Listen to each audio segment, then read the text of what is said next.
Oi oi, it's your boy, the chattery sit your tongue of picking fights wrong, Jack Slack, and it's the Fights Gone By podcast. Coming at you midweek because there's not a lot going on at the moment. All I really want to know is where'd all the good fight cards go? I've been changing channels, I don't see them on the TV shows. But we got a bit to recap, we got tons of news, we got some questions. It's going to be a fun time. If you're a Patreon boy, get over to the Patreon right now because the first section of Advanced Striking 2.0 just went up. It's the Bad Harry section. It's fucking enormous. It'll take you like half an hour to listen to. Audio's back because I'm healthy again. And yeah, you'll have a good time. So let's get into some news.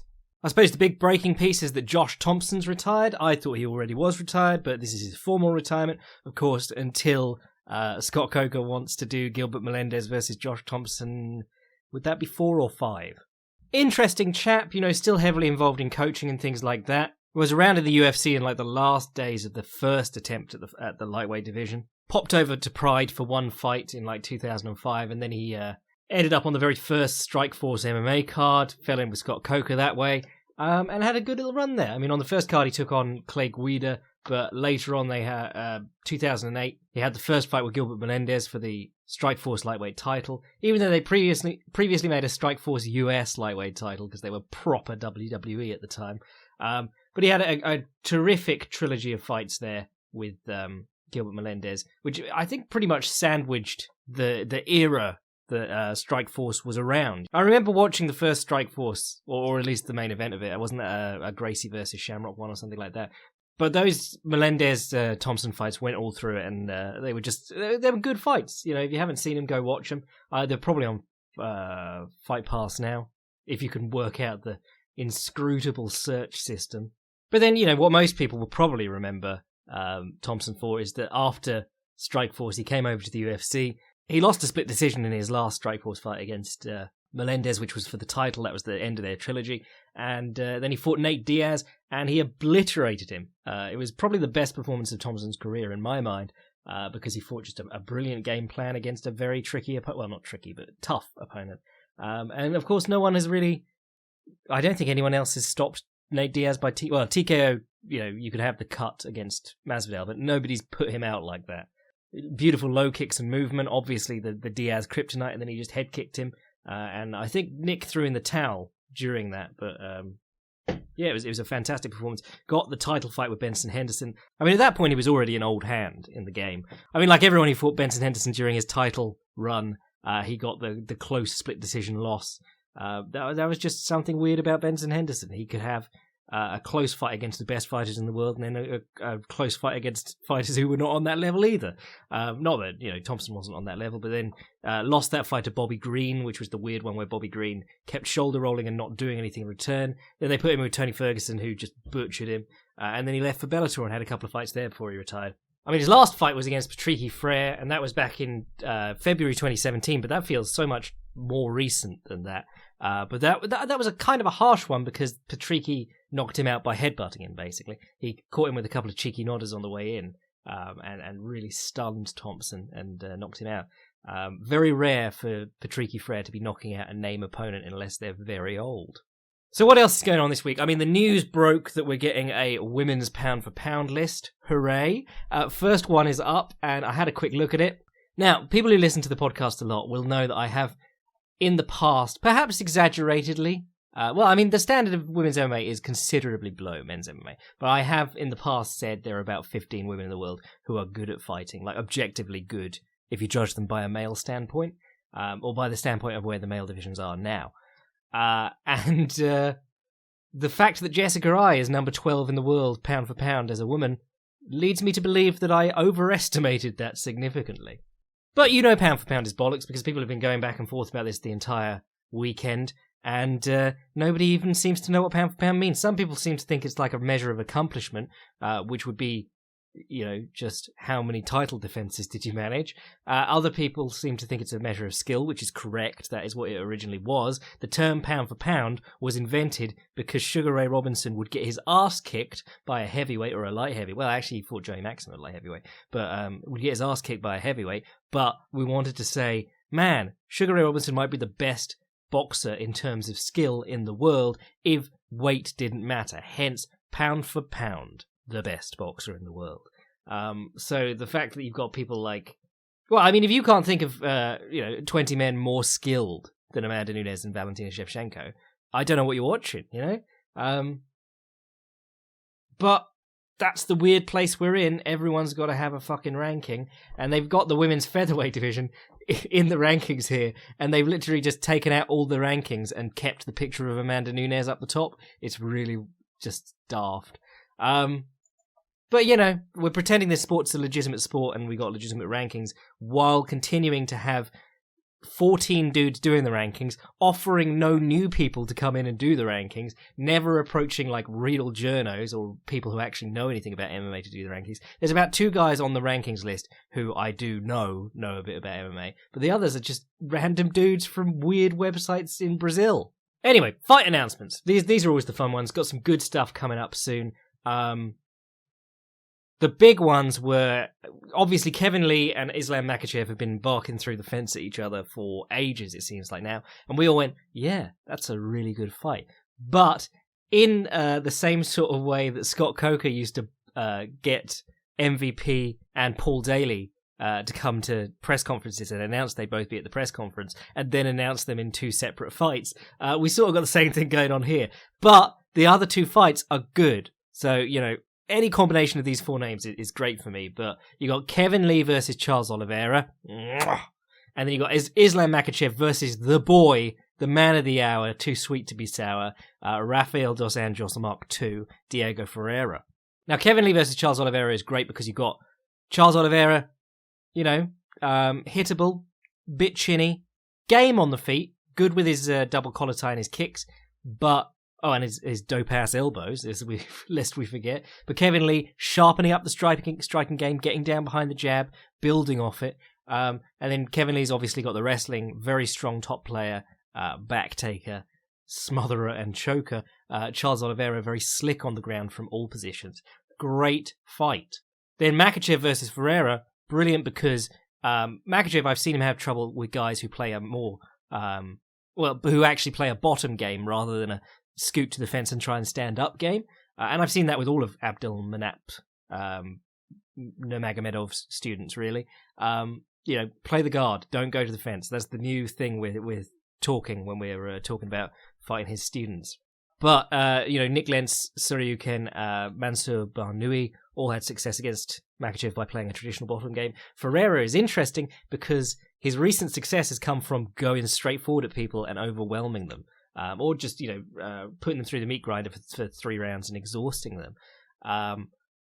The interesting thing, of course, is that he did that to Rustam Habilov, but Rustam Habilov likes to go backwards. He likes to put his back foot on the fence and then shoot into the center of the cage. Makachev's probably a little bit more reluctant to do that. Makachev also good kicker, decent boxer, good movement. It's a bigger ask for Ferreira.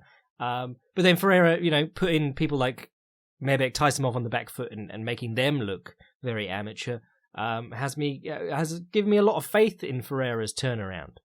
And of course, he did walk down Habilov and basically stop all his shots. So very interested to see that one. Those 2 fights are actually, probably 2 of the most interesting matchups that have been made so far this year. So quick rundown of what else has been booked. Evan Dunham versus Michael Johnson sounds fun enough. That's happening on Fight Night Lincoln. Also on that card, Antonina Shevchenko versus Cynthia Calvillo, if you're into that. Tim Means versus Daniel Rodriguez. He lost his opponent and got a new one for UFC Rio Rancho. Aspen Ladd versus Juliana Pena in a who do we dislike least? Because I know that, most people dislike Juliana Pena because of her attitude and the fact that she randomly assaults people in bars. And people don't like Aspen Ladd because of the massive weight cut and the complaining. Also the screaming to try and get a cheap stoppage. But she did look good in her last one, so I can't remember Juliana Pena's last one. I have not watched her fight in a while. Anthony Smith versus Glover Teixeira has been booked for I think that's the main event of UFC Nebraska, which is in April. But interesting fight nonetheless. I mean, Glover Teixeira getting so old, but still, he's got the same couple of weapons. He's still strong as an ox. And Anthony Smith, his thing has been outlasting people and just, being better than the terrible light heavyweight division. Derek Brunson versus Shabazian, which, sounds great. I mean, you've got Brunson, whose striking is appalling, but who is a very serious threat in the wrestling, versus... And to be fair, Brunson looked a lot better in... When was his last one? Fuck. Well, I was... Facebook pulled up a status from me a year ago yesterday that was like, the best thing about the aftermath of a Derek Brunson fight is that it's the longest possible time before you have to watch Derek Brunson fight again.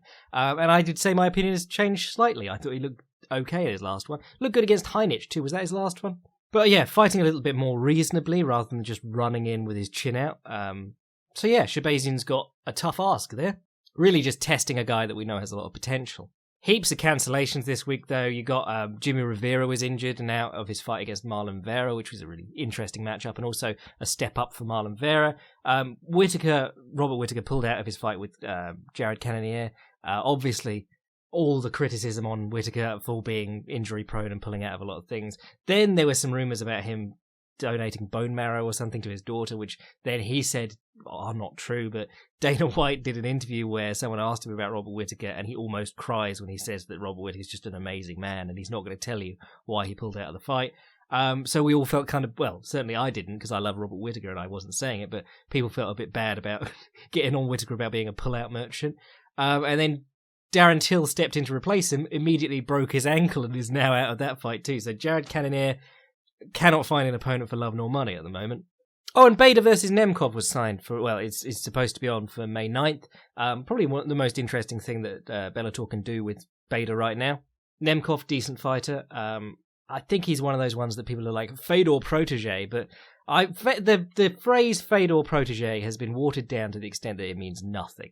Kirill, whatever his name was supposed to be Fedor's protege, when it turned out he was just his long-term training partner and punching bag. And when it came down to it, he wasn't a very good fighter. And then just last year, people were like, he's coming to Bellator, he's legit, he's on a 4-fight winning streak. Turned out, no, he just fought bums, and he is still rubbish. And then more moving and shaking. Gleison Tebow signs with PFL, very important because they have the one man who beat Habib now. Uriah Faber signs a new contract with the UFC, but that could mean nothing, it just means that he's locked in if he wants to take more fights. Dave Rickles and Thiago Alves have signed with the Bare Knuckle FC. Rickles leaving Bellator to do so, even more hilarious. And Beck Rawlins and Jessica Penne, obviously the big movers this week, signed with OnlyFans. Oh, and then Dana White was talking about Jose Aldo is going to get the next shot at Henry Cejudo for the bantamweight title, even though he lost that fight. And in that interview, he sort of just goes, well, we're doing Yoel Romero versus Israel Adesanya, so really wins and losses don't matter. And you're like, oh dear, this is a bad way to go. A lot of us thought that Aldo probably deserved the nod against Marlon Moraes, but it is a weird thing to start doing. But never mind, good fight. You got one of the best wrestlers who's ever competed in MMA in Henry Cejudo versus Jose Aldo, one of the best anti-wrestlers. Good fun in the sense that Cejudo has a mean single leg, especially when he does the old heave-ho, pulls it up to high ankle position and kicks the other leg out. You see him do that. Well, he used to do that a lot at what was it, flyweight? Yeah, flyweight. And obviously Jose Aldo's thing has been meeting wrestlers, mainly guys who are very good at timing the double leg or have a really powerful double leg that they can run through on, like Chad Mendes or Uriah Faber, and he'll drop into a longer stance and feed them the single. So yeah, I mean, there's some interesting questions floating around that fight. I'm not going to say no to watching it. I am going to say no to watching Jose Aldo's weight cut, because even though he made the weight and looked good, it was very uncomfortable. Right, let's have a quick talk about what happened over the weekend. Sort of understated events. I mean, well, no, the Bellator one was supposed to be a huge one, and then you look down at it and you realise that it was a load of guys with names in Bellator, fighting guys without names in Bellator. It was pretty much standard Bellator. I mean, if you want a summary on what Bellator does and what Scott Coker's strength is, he will pick someone that he likes and then feed them. So Sergio Pettis, in the UFC for 6 years, the moment he came off the regional scene and went to the UFC, his finishes dried up. There was not even close to a finish in basically any of his fights. For 6 years, all decisions, at least the wins, and I think the losses too. Fights Alfred Kashakian, immediately knocks him almost down. Well, should have been a TKO. Had to keep pounding him and then grabbed a guillotine and choked him. And that's what Scott Coker does. He'll just... We're about 5-6 fights hand-picked opponents away from Sergio Pettis being in the Nick Diaz position, where idiots can convince themselves that they are the best. And then you had Raymond Daniels versus Jason King, a fight so bad that people thought... Well, a lot of the reactions I saw were actually what I've been saying for a while. Bellator sets these ones up so obviously that you're not quite sure if they're actually fixed fights. Like, this dude's just flopping all over the floor every time that Raymond Daniels throws a kick. Fucking terrible. Aaron Pico got back in the win column 15 seconds into round 2 with a knockout. Looked all right. Did good work on top in the first round. Threatened an arm triangle.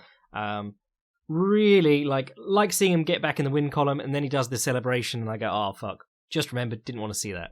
Curtis Millender picked up a decision that I didn't see. I mean, they gave him a guy that he was probably supposed to knock out, and he still managed not to do it. So shame on you, Curtis Millender. You know, you gotta meet Scott Coker in his matchmaking halfway. Juan Archuleta fought Henry Corrales in what was like one of the more competitively matched up fights of the night. But really what happened was it was just really boring. Darian Caldwell choked out Adam Borix in round 1. But really, like, a lot of the shine has gone off Caldwell after watching him against Kyoji Horiguchi. He just looked so bad on the feet. It's very clear that unless he's extremely confident against the opponent, he's going to be really bad on the feet and then just sort of dive after legs desperately if they're good. But yeah, no, good for him getting the finish. Then he had Cyborg versus Julia Budd in the main event. And Cyborg did what she does. What I do love about Chris Cyborg is, you know, she tightened up the boxing a bit, but she still does the Vanderlei flurries, relic of shootbox. Is she the last good shootbox fighter left? But the one that she really, adding it to her game has really made her better, is that right straight to the body. And by right straight to the body, I mean like plug for the Badr Hari article I mentioned earlier, but she'll like pull it back behind her and throw it, but she really hits lasses with that, and it really makes a difference in her fights. You can see it.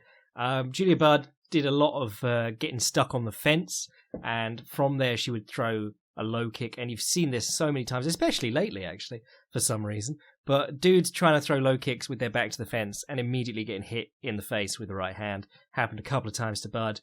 I thought Budd looked actually pretty tight on the ground at a lot of points. There was a few nice takedowns from Cyborg because she does the windmill swing and then goes into double underhooks. And her problem has always been like people could actually pummel double underhooks on her and put her on the fence. Problem was that like Budd was trying it and then would try and take her down. Holly Holm was able to just sort of hold her there, which was really impressive. But then you were like, try and do something with it, Holly. And that's where she gets away. But yeah, there were a couple of nice moments where Cyborg took Budd down and then tried to rush it to mount, and Budd managed to come up on an underhook and get back to the feet, which was really nice. And then she, picked up the TKO in round 4. You didn't see an awful lot out of Budd that made you think that she was a lot of people were talking about this like it was a banger. I thought it was fairly so-so. It was a Cyborg fight, but without the person just dying every time she threw punches. But yeah, didn't see an awful lot from Julia Budd that made me believe she was very special. But I would say that she could slot in against the other 4, 5 featherweights in the world and be decent enough. Probably get smoked by Amanda Nunes, but then Amanda Nunes is pound for pound best woman on the world. Yeah, so that's the Bellator one done. The UFC was fairly interesting. Very weird placement of Brett Johns way down the bottom of the card, because he's well liked over here in the UK and he picks up interesting submissions like a fucking calf slicer. Got his finish though, so good on him. What did I watch that was remarkable? Justine Kish versus Lucy Pudilova was remarkable for how mundane it was. Arnold Allen versus Nick Lentz was decent. You got Arnold Allen is looking big. He looks like he's getting bigger. But yeah, usual left body shots and things, left straight, lovely stuff. Some eye pokes made it very like, you don't really want to see that happening. And Nick Lentz obviously took to Instagram afterwards. But then Nick Lentz is a very loud person about everything anyway. Jamahal Hill, people have been asking me about that fight against Darko Stosic. He did really good work. Hill, moving around, using his range and his reach, and going up and down the body and the head, and using kicks well too. I would say that Darko Stosic threw away any chance he had in the fight by any time he got towards the cage, he would just swing for Jamahal Hill's head. And we always say that, but like, if you treat every time you get to the fence like the only chance you'll ever get to knock someone out, you won't do any body work, you won't kick his legs or anything like that, and you won't slow them down. if you hit him in the head, even if you hit him in the head well, he's going to recover and he's just going to keep moving. You've got to slow them down. You've got to go to the body. You've got to go to the legs. And those things are easier to hit along the fence because you can't slip or duck with them. They're just there. But Hill did a great job. The left hook counter from Stosic was catching him occasionally, but that's something to worry about for another day. It didn't really change the fight in any way. Angela Hill, my girl, against Hannah Cephas, did a really good job. Lovely picking away at her from distance. Always interesting to watch strike. Does that thing where she'll take a step back, shift back into a southpaw stance, and keep her shoulders forward so they're coiled so she can throw the right hook if the opponent comes in after her. Love that move. Long kicks, things like that. Looks for the overhand a lot because that's what she had success with in Victor. But the finish to this was great. Double collar tie, knee to the gut. Classic Muay Thai sweep or Sasai Surikomi-ashi, depending on who you want to think invented the foot sweep, or rather the foot block as you step around and pull them. Cephas hits the floor, she gets mount, and just beautiful work with her elbows. Didn't give her well, firstly, she was up under Cephas's siphon filter. She was up under Cephas's elbows, which is really important for the mount because the best escapes, even in MMA, involve getting the elbow escape, so either knee to elbow or trapping the leg and moving back. Can't do that if they're up under your elbows. You have to try and do stupid like overhead escapes, or you have to try and slither backwards on the floor and get distance. So Angie's up under her elbows and just stiff arming the face and dropping elbows, Jeremy Horn style. Lovely stuff, gets the finish. She did well with the double collar tie in the Andrade fight, which was really... that's one of my favourite WMMA fights of all time, and one of the reasons was that you saw a lot of successes and failures on both fighters' parts, and the double collar tie was an interesting place where that played off, because she could slap the double collar tie on Andrade and get off the fence with it. She could use it to steer, to create room and steer quite well. But if she hung around in it and tried to knee too much, Andrade would start hitting her in the body, because obviously you're giving up that position on the inside. What in boxing is called the inside position, rather. So really interesting, yeah. What else was good? Oh, Michael Chiesa put on the performance of a lifetime, probably, against Rafael Dos Anjos.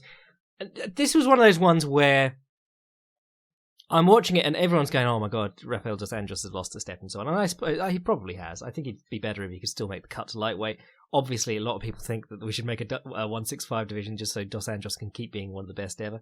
I mean, he is one of the best ever, I would say. If you include, if you had to name like 50 of the most skilled fighters of all time, Dos Anjos is easy in the top 30 probably. But what I saw in this fight was that I didn't think Dos Anjos did that much wrong. I thought he was doing the right things.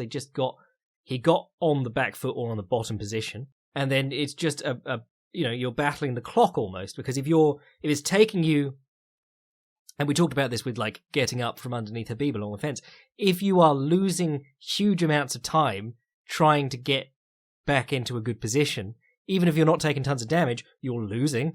And that's what it looked like. It's like Chiesa would get back. Chiesa would get his back almost, and Dos Anjos would be moving him into deep half guard, which you really don't see that much in MMA anymore, because a lot of people try and go to deep half guard from half guard, and that's one of the harder positions to get into deep half guard from. Deep half guard really good to get into from like the bottom of mount, and if the opponent's on your back and trying to come up on top and you can clear one hook, those are really good little transitions into... Those are the ones where you go like, man, this is what jiu-jitsu should be like. It feels almost effortless. The one where you try and heave them on top of you and straighten out their leg and swing it round and make a lever out of it from half guard is the one that's really hard to do and doesn't really work a lot of the time. And guys get stuck underneath with the two underhooks, just getting elbowed in the head. I was going to do something on that. When I was talking about that Filthy Casual's Guide to Surviving, I was going to do something on that because Jake Shields against Dan Henderson almost gets trapped there and then goes, oh no, fuck this, and he switches off, so he brings out his underhook and goes on the other side of the body, like reverse underhook style, which is the style that you'll see Craig Jones doing all the time now. Craig Jones doesn't do the underhook, he goes for the cross lat, or whatever you want to call it, and attacks the other leg, which means that he doesn't get smashed and flattened a lot of the time. Obviously, Craig Jones is doing it without strikes, but Jake Shields had success doing the same thing, even when completely in Cloud Cuckoo Land against Dan Henderson. I thought the really interesting part of this one was that Michael Chiesa, I don't want to say bad at striking, but you know that striking isn't his strong suit. And Rafael Dos Anjos, pressure fighting, going forwards and beating people up is his strong suit.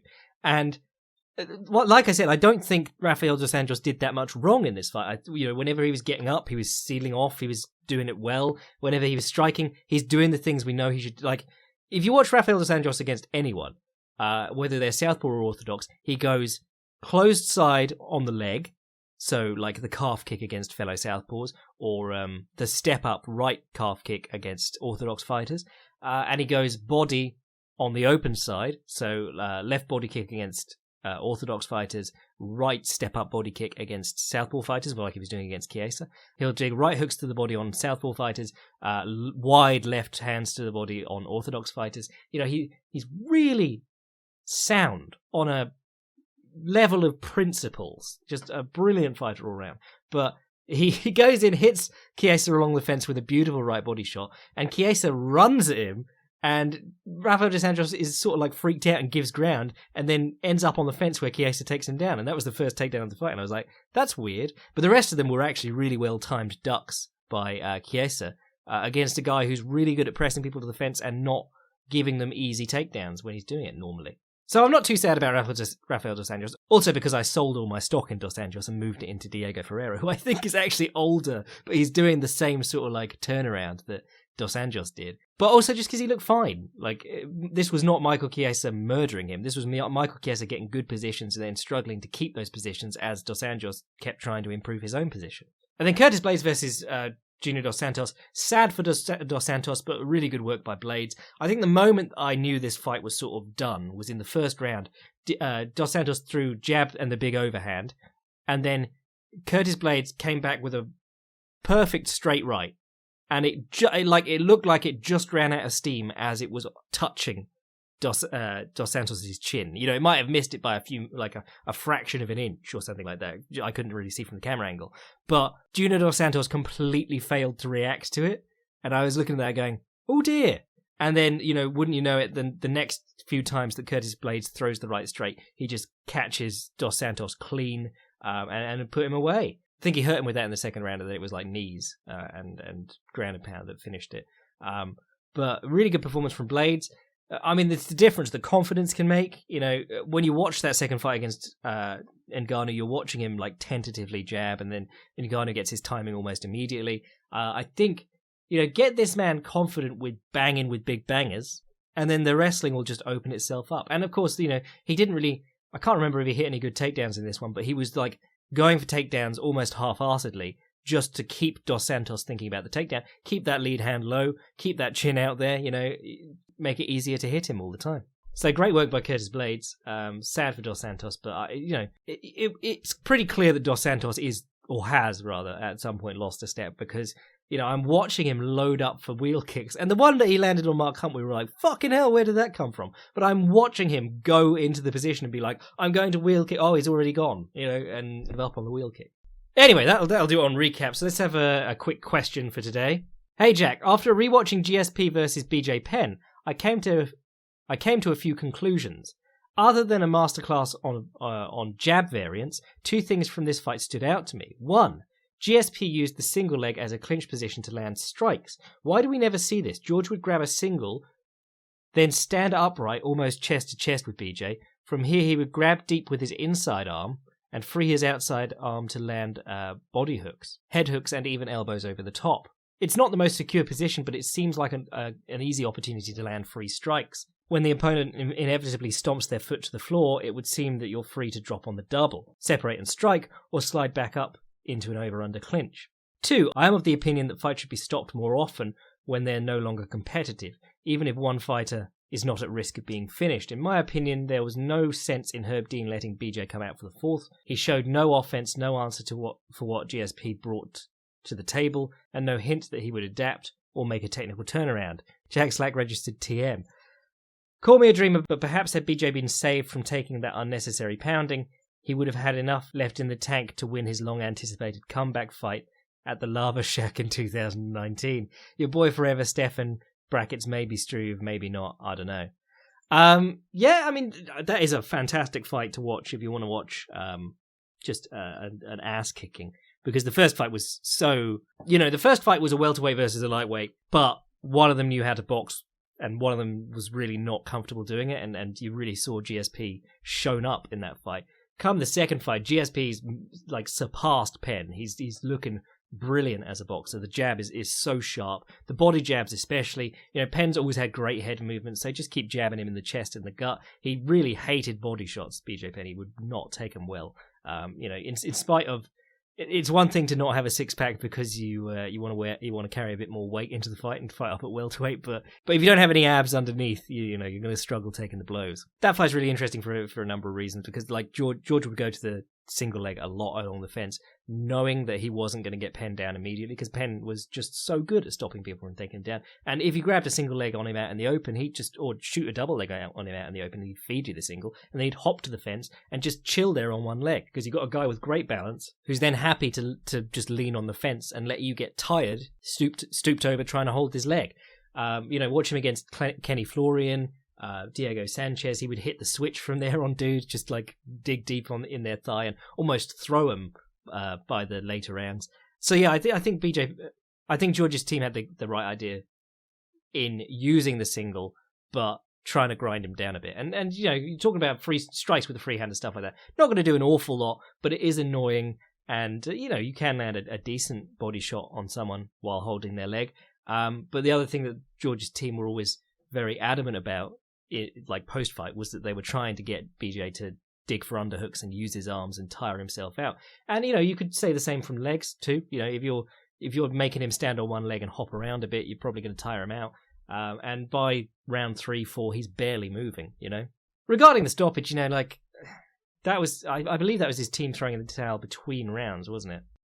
I think as a referee, you've got a tough, if you let if you let referees stop fights like that, it will put refs in a very tough situation, because you've got to remember that a lot of money is bet on fights, and just deciding that someone's not doing enough, that's a very dangerous area to get into, because it's so subjective, and you could get into a lot of trouble over that sort of shit. But what I would say is that the responsibility always lies on the corner, and one of the things that BJ Penn was famous for was surrounding himself with yes men and basically running his own camp.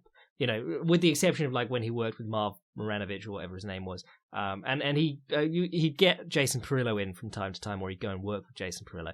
But a lot of it was just Penn with his yes men, and people blame a lot of his like training on that. They say like, oh, he didn't train with the best and whatnot. And there are so many fighters who have done well not training with the best. I think a lot of people can thrive under circumstances with like less than the best training partners. I think, if you have the best in the world going at it every day, I think some of their talent is going to be lost in the gym. But what you can't do is have a guy basically run his own corner and team, because when you get in there and the hard decisions have to be made, like you're getting the shit kicked out of you, there's no point in you continuing this fight. The guy won't throw the towel until it's way too late. We've got time. Let's do another one.